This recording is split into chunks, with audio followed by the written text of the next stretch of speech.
মাত্র 2 ঘণ্টার ব্যবধানে 2 সরকারি বিশ্ববিদ্যালয়ের ছাত্রের মৃত্যু হয়েছে। গতকাল সোমবার 16 মার্চ বিকেলে এসব ঘটনা ঘটে। এর মধ্যে জাতীয় কবি কাজী নজরুল ইসলাম বিশ্ববিদ্যালয়ের শিক্ষার্থী উম্মে হাবিবা রিজুর মৃত্যু হয়েছে বাসার ছাদ থেকে পড়ে। আর গোপালগঞ্জ বিজ্ঞান ও প্রযুক্তি বিশ্ববিদ্যালয়ের শিক্ষার্থী দীপা দাস দাম্পত্য কলহের জেরে তিনি আত্মহত্যা করতে পারেন বলে মনে করছেন সহপাঠীরা। জানা গেছে, জাতীয় কবি কাজী নজরুল ইসলাম বিশ্ববিদ্যালয়ের শিক্ষার্থী রিজু 2018-19 শিক্ষাবর্ষে বিশ্ববিদ্যালয়ের ফিল্ম অ্যান্ড মিডিয়া স্টাডিজ বিভাগ থেকে স্নাতক সম্পন্ন করেছেন। তার একটি ছেলে ও একটি মেয়ে সন্তান রয়েছে।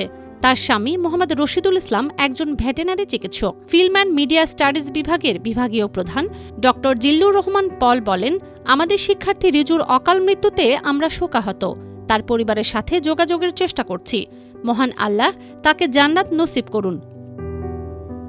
অপরদিকে আত্মহত্যা করা দীপা দাস গোপালগঞ্জ বিজ্ঞান ও প্রযুক্তি বিশ্ববিদ্যালয়ের বাংলা বিভাগের 2020-21 শিক্ষাবর্ষের ছাত্রী। সোমবার 16 মার্চ বিকেলে 4টার দিকে গোপালগঞ্জ শহরের ঘোনাপাড়া এলাকায় নিজ বাসা থেকে তার ঝুলন্ত লাশ উদ্ধার করা হয়। জানা গেছে, ঘটনার দিন বিকেলে স্বামীর সঙ্গে পারিবারিক বিভিন্ন বিষয় নিয়ে বাকবিতণ্ডা হয় দীপার। পরে তিনি তার স্বামীকে একটি ঘরে আটকে রেখে পাশের ঘরে গিয়ে সিলিং ফ্যানের সঙ্গে গলায় ফাঁস দেন।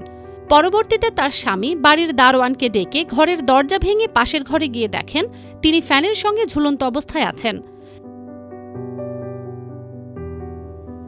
দীপা দাসের সহপাঠী বাংলা বিভাগের 2020-21 শিক্ষাবর্ষের শিক্ষার্থী জেরভাস বিশ্বাস বলেন, তার আত্মহত্যার বিষয়টি আমরা এখনও পুরোপুরি জানতে পারিনি।